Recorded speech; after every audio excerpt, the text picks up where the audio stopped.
डिसेंबर, जानेवारी आणि फेब्रुवारीचे हप्ते हे रखडलेले होते. हप्ते रखडल्यामुळे लाभार्थी महिलांमध्ये काहीशी नाराजी देखील होती. बुलढाण्यामध्ये तर महिला बालकल्याण विभागाच्या कार्यालयामध्ये त्यांनी धडक मारलेली होती, आंदोलन पुकारलेलं होतं आणि त्यानंतर आता डिसेंबर, जानेवारी आणि फेब्रुवारीचे जे हप्ते रखडलेले आहेत त्याची 4,500 रुपयाची रक्कम ही लाडक्या बहिणींच्या खात्यामध्ये जमा होणार आहे. लाडक्या बहिणींसाठी अतिशय महत्त्वाची बातमी आहे. लाडक्या बहिणींची प्रत्यक्ष पडताळणी होणार आहे. चुकीची केवायसी करणाऱ्या महिलांसाठी पर्याय हा उपलब्ध करून देण्यात येणार आहे. अंगणवाडी सेविकांमार्फत ही प्रत्यक्ष पडताळणी केली जाणार आहे. बाल विकास मंत्री आदिती तटकरे यांनी ट्विटरवरून या संदर्भात माहिती दिलेली आहे. लाडक्या बहिणींना 31 डिसेंबर 2025 पर्यंत ई-केवायसी करण्याची मुदत देण्यात आली होती. मात्र काही कारणांमुळे ई-केवायसी करताना महिलांनी चुकीचा पर्याय निवडल्याचं समोर आलं आणि त्यामुळे योजनेच्या निकषांनुसार लाभार्थी महिलांची क्षेत्रीय स्तरावर अंगणवाडी सेविकांमार्फत प्रत्यक्ष पडताळणी करण्याच्या सूचना राज्यातील सर्व जिल्हाधिकाऱ्यांना देण्यात आलेल्या आहेत, असं ट्विट आदिती तटकरेंनी केलंय. या निर्णयामुळे ई-केवायसी न करणाऱ्या महिलांना मोठा दिलासा मिळणार आहे. लाडक्या बहिणींसाठी अतिशय आनंदाची बातमी आलेली आहे. पहा, आता लाडकी बहीण योजनेचा जो डिसेंबर, जानेवारी आणि फेब्रुवारीचा हप्ता आहे तो एकत्रित मिळणार आहे. त्याची तारीख अखेर डिक्लेअर झालेली आहे. परंतु त्याच्या अगोदर तुम्हाला जो हा फॉर्म दिसतोय, हा फॉर्म भरून देणं खूप महत्त्वाचं आहे.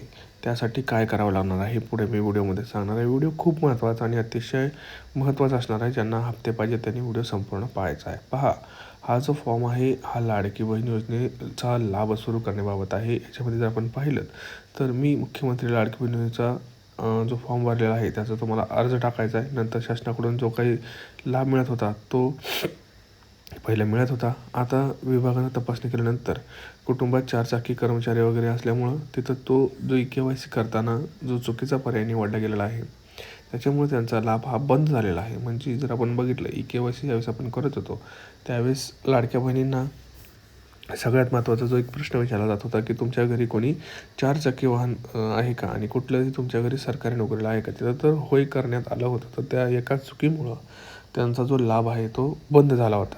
तर त्यासाठी सरकारनं पुन्हा एकदा ई-केवायसी सुरू केलेलं आहे. कारण लाडकी बहिणींचा जो नाव आहे तुमचं ते अपात्र यादीतून आलेलं आहे. त्यामुळे भरपूर लाडकी बहिणीचं नाव हे वगळलं गेलेलं आहे. परंतु टेन्शन घेऊ नका, हे तुम्हाला आता संधी दिलेली आहे. सोबतच आता लाडक्या बहिणींना बघा, सरकारने गिफ्ट सुरू केलेलं आहे. ज्या लाडक्या बहिणींना अजूनही गॅस सिलेंडरचे पैसे आले नव्हते अशा लाडक्या बहिणींना लवकरच आपल्याला 2 दिवसात 2490 रुपये हे गॅस सिलेंडरचे पैसे मिळणार आहेत. परंतु त्याच्या अगोदर सगळ्यात आनंदाची बातमी म्हणजे आता लाडक्या बहिणींना डिसेंबर, जानेवारी आणि फेब्रुवारी महिन्याचे 4,500 रुपये हे आता येणार आहेत आणि याची तारीखसुद्धा डिक्लेअर झाली आहे. आज आहे 9 फेब्रुवारी आणि आपल्या लाडक्या बहिणींना सगळ्यात आनंदाची बातमी सांगतोय की आपल्याला उद्यापासून आपल्या लाडक्या बहिणींना हे वाटप सुरू होणार आहे. उद्या 10 फेब्रुवारीपासून आपल्या लाडक्या बहिणींच्या खात्यात हे पैसे येणार आहेत. त्यामुळं आजच आपलं जे राहिलेलं काम आहे ते आपल्याला करून घेणं खूप महत्त्वाचं आहे. कोणतं काम असणार आहे, कुठं जाऊन करायचं आहे आणि किती वेळ लागतोय ह्या सगळ्या गोष्टींची माहिती पुढे मी देणार आहे. परंतु अजून एक महत्त्वाची आणि आनंदाची बातमी म्हणजे लाडक्या बहिणींकडे आता बघा एक शेवटची संधी आहे. ती म्हणजे बांधकाम कामगार योजनेअंतर्गत तुम्हाला 30 प्रकारचे भांडे मिळणार आहेत. त्यासाठी तुम्हाला अर्जसुद्धा करायचा आहे. तो अर्ज तुम्हाला तुमच्या अंगणवाडीमध्येच मिळत आहे. त्यामुळे तिथं जाऊन तुम्ही तो अर्ज करायचा आहे. सोबतच लाडक्या बहिणींनो काळजी करू नका, लवकरच लाडक्या बहिणींच्या खात्यात 21 रुपयांचा हप्तासुद्धा जमा होणार आहे. होय, आपल्याला नवीन अर्थसंकल्पात नवीन आर्थिक वर्ष म्हणजेच एप्रिलपासून आपल्या लाडक्या बहिणींना 21 रुपयाचा हप्ता आपल्याला पाहायला मिळू शकतो आहे. कारण एकनाथ शिंदे यांनी गेल्याच 2 दिवसाखाली सभेमध्ये सांगितलं आहे की टेन्शन घेऊ नका, आम्ही तुम्हाला आता 21 रुपये हे देणार आहोत आणि ते योग्य वेळी देणार आहोत. योग्य वेळ म्हणजे काय तर नवीन आर्थिक वर्ष हे असू शकतं. त्यामुळं लाडक्या बहिणींना अतिशय आनंद झालेला आहे. कारण आता त्यांच्या खात्यात 1,500 नव्हे तर 21 रुपये हा हप्ता हा जमा होणार आहे आणि हा हप्ता आपल्याला एप्रिल 2026 पासून पाहायला मिळू शकतो. म्हणजे अजून मार्चचा हप्तासुद्धा आपल्याला 1500 रुपयाचा येईल. त्याच्यानंतरनं आपल्याला एप्रिलचा जो हप्ता आहे तो मात्र 21 रुपये पाहायला मिळू शकतो आहे.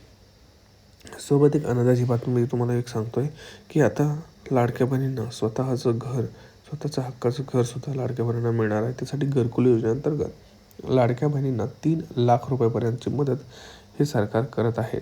त्यामुळं ज्या लाडक्या बहिणींना स्वतःचं घर नाही आहे त्यांनी पटकन जाऊन आपला घरकुल योजनेचा फॉर्म हा भरून घ्यायचा आहे. पहा, भरपूर लाडक्या बहिणींना तिथं प्रॉब्लेम येत आहेत की आम्हाला फॉर्म भरता येत नाही वगैरे वगैरे. तर तुम्ही कोणाची तरी मदत घेऊ शकता, कारण योग्य वेळी फॉर्म भरणं खूप गरजेचं आहे. कारण आपण जर बघितलं तर ज्या लाडक्या बहिणींनी आता लाडक्या बहिणींचा अर्ज केला नव्हता, अशा लाडक्या बहिणींना पश्चाताप होतोय. कारण नवीन अर्जच आता येत नाही आहेत, नवीन अर्ज भरायला आता संधी नाहीच आहे. त्यामुळे जेव्हा संधी होते तेव्हा आपण फॉर्म भरणं खूप गरजेचं असतं. पहा, आता डिसेंबर, जानेवारी आणि फेब्रुवारी महिन्याचा जो चेक आहे तो आता डिपॉझिट होईल. आज ते डिपॉझिट झाल्यानंतर उद्या सकाळपासून आपल्याला हे वाटप सुरू होणार आहे. परंतु त्यासाठी तुमचं नाव हे पात्र लाभार्थीमध्ये असणं हे अतिशय आवश्यक आहे. त्यासाठी तुम्हाला काय करायचं आहे, तर मी सांगितल्याप्रमाणे जो सुरुवातीला फॉर्म दाखवला होता तो फॉर्म तुम्हाला भरून देणं आणि तो अंगणवाडीमध्ये जमा करणं हे तेवढंच महत्त्वाचं आहे. कारण आहे EKYC. पहा, ज्या लाडक्या बहिणींची EKYC झालेली नाही अशा लाडक्या बहिणींना डिसेंबर, जानेवारी आणि फेब्रुवारी महिन्याचा हप्ता हा मिळणार नाही. हे मात्र आता सरकारनं निश्चित केलेलं आहे आणि ह्याची कडेकोटपणे आता अंमलबजावणी देखील करण्यात येणार आहे. त्यासाठी तुम्हाला मी पुन्हा एकदा सांगतोय, आपल्या जवळच्या अंगणवाडीमध्ये जा. तिथं डिसेंबर, जानेवारी आणि फेब्रुवारी महिन्याचा हप्ता पाहिजे असेल तर त्यांना म्हणा की मला EKYCसाठी जो फॉर्म आहे तो द्या आणि तो फॉर्म तुम्हाला भरून तिथं जमा करायचा आहे. सोबतच तुम्हाला आपलं जे आधार कार्ड आहे ते आधार कार्डची झेरॉक्स हे देणं गरजेचं आहे. दुसरी गोष्ट, ज्या लाडक्या बहिणींचं बँक खातं अद्यापही चालू आहे असं त्यांना वाटत आहे, परंतु त्यांचं बँक अकाउंट हे बंद झालेलं आहे. कारण आहे त्यांचं आधार कार्ड त्यांनी लिंक केलेलं आहे, परंतु ते आता सध्या डिॲक्टिवेट झालेलं आहे. तर ते सुद्धा एकदा चेक करून घेणं हे आपलं महत्त्वाचं काम आहे. त्यामुळं लाडक्या बहिणींनो, खूप महत्त्वाचा हा विषय आहे. आपल्या लाडक्या बहिणींना जास्तीत जास्त हा शेअर करायचा आहे, व्हॉट्सअप ग्रुपला शेअर करायचा आहे. मला तुम्ही सगळ्यात अगोदर सांगा की कोणाकोणाची KYC झालेली आहे, कोणाकोणाचं नाव पात्र यादीमध्ये आहे. आता तुम्ही म्हणाल पात्र लाभार्थीमध्ये नाव आहे की नाही हे कसं पाहायचं, तर ते पाहण्यासाठी तुम्हाला ग्रामपंचायतमध्ये यादी मिळेल किंवा महिला व बालविकास अधिकारी कार्यालय जे आहे त्याच्यामध्ये तुम्हाला ही पात्र लाभार्थ्यांची यादी ही मिळून जाईल. तिथे जाऊन तुम्ही चेक करू शकता. पहा, आता हे जे वाटप असणार आहे ते पहिल्यांदा 3 दिवसात हे वाटप होणार आहे. म्हणजे 10, 11, 12 हे 3 दिवस वाटप होऊ शकतं.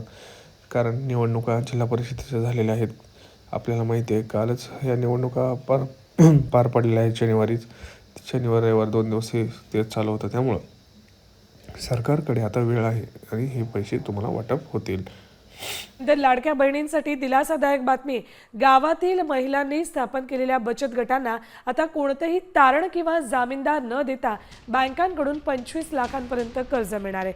बचत गटाला 1 वर्ष पूर्ण झाल्यानंतर सुरुवातीला 1.5 लाखांपर्यंत कर्ज मिळेल आणि कर्जाची परतफेड वेळेत केल्यास पुढील टप्प्यात 3 लाखांपर्यंत कर्ज मिळेल. त्यानंतर हळूहळू कर्ज मर्यादा वाढवली जाईल. 3 लाखापर्यंतचं कर्ज वार्षिक 7% व्याजदरानं उपलब्ध होईल.